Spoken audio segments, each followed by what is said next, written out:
Kalaboso ang inabot ng isang Chinese national makaraang ireklamo siya dahil sa hindi umano pagbabayad nito ng bill sa isang condominium sa 8th Avenue Bonifacio Global City, Barangay 4th Bonifacio, lungsod ng Taguig.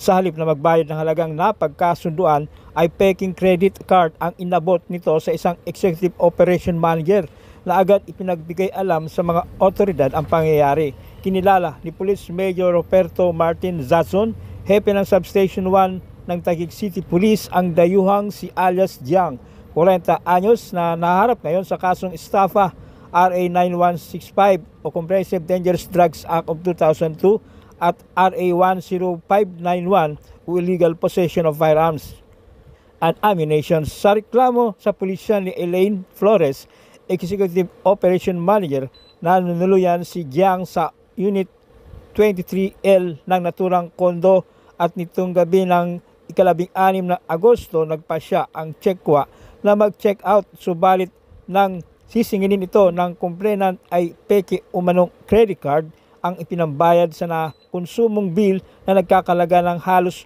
46,000 pesos, dahilan upang humingi ng tulong si Flores sa otoridad. Agad namang nagresponde at inaresto ng mga kapulisan ang nasabing Chinese national at tinala sa tanggapan ng Substation 1 na bitbit ang kanyang maleta at bag.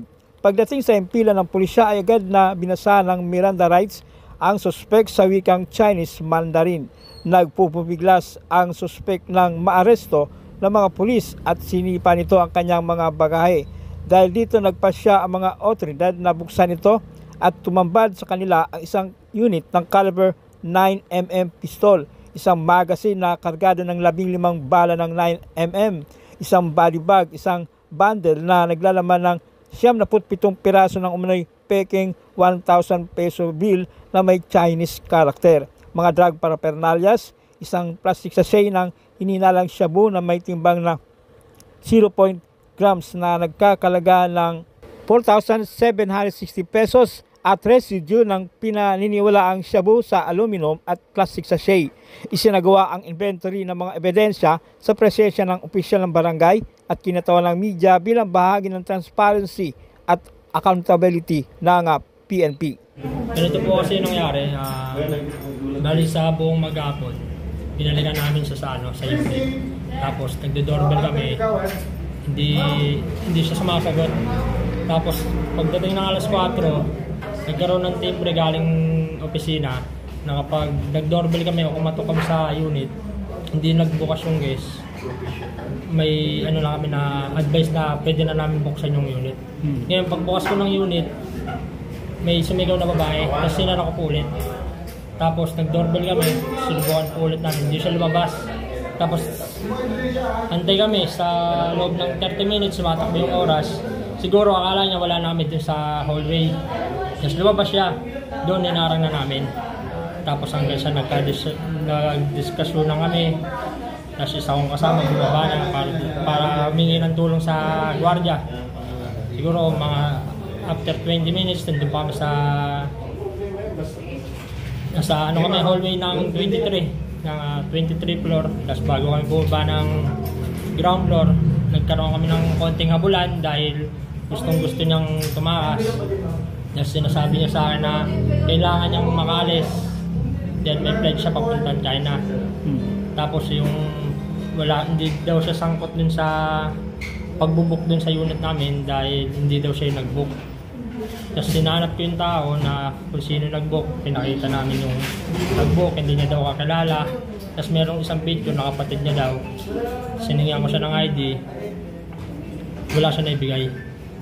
Tapos pagtaas noon sa baba, sa ground floor kami, sa lobby, doon, nag-uusap kami through Google Translate kasi hindi siya nakapag-English. Tapos yun, pinapakausapan ko siya na sumama sa amin para dito na mag-usap, dito na kami mag-settle sa presinto. Voluntary po siyang sumama kasi sinabi po namin na she needs to go to the presinto with my staff. Pero matagal po yun. Matagal po silang nasa lobby kasi ayaw niyang sumama. Tapos iniiwan niya yung maleta niya. Ayaw niya sumama. So, syempre, hindi mo naman pwedeng pilitin, hindi mo pwedeng kalat ka rin, di ba? So, Opo. nag-intayan kami hanggang voluntary siyang sumama palabas sa presinto. Bit-bit niya na yung, ano niya, luggage niya, yung bag. Yes. Sabihin po, doon na sa presinto binuksan yung bag. Yes. Doon oo. na discovery. Kasi doon, doon na po ako, nung dumating po ako sa presinto, siningil ko po siya doon sa hindi niya binayaran. And then, hindi kami magkaintindihan kasi Chinese po siya. So, gumamit kami ng parang translator. Tapos, hindi po niya naintindihan kasi hindi po siya marunong mag-English. So, nung nagwa-wild na siya doon, nagwawala na siya doon sa presinto, doon po kinuha ng mga pulis yung bag niya kasi nag-aano na siya, nagwawala na siya doon. So, naka-video naman po yung lahat nung nilapag yung luggage niya at yung handbag niya.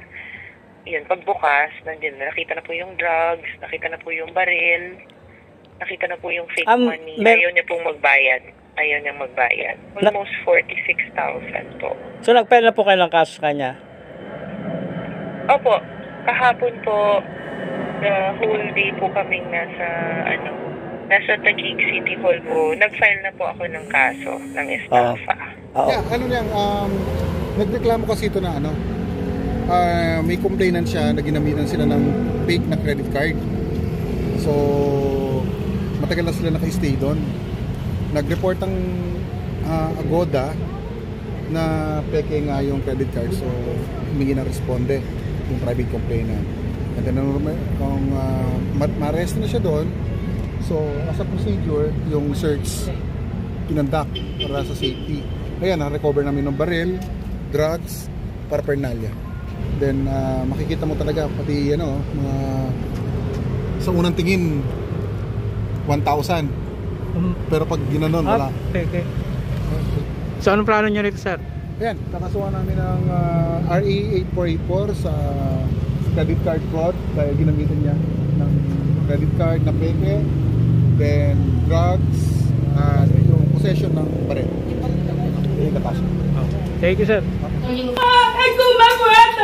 Jiang Hu, violation of RA 8484 Access Device Regulation Act of 1998 and RA 10591 Section 11 and 12 of RA 9165. You have the right to remain silent. Anything you said can be used against or in favor of you in any court of law. You have the right to choose a counsel of your own choice. If you can't afford, one should be provided for you by the government. You have also the right to choose a doctor that will examine you. If you can't afford, one also will provide for you. You understand the right? 你有权保持沉默。你所说的任何话都可能在任何法庭上被用来作为对你有利或不利的证据。你有权选择自己选择的律师。如果你负担不起，政府会为你提供律师。你也有权选择为你检查的医生。如果你负担不起，政府也会为你提供。你明白你的权利吗？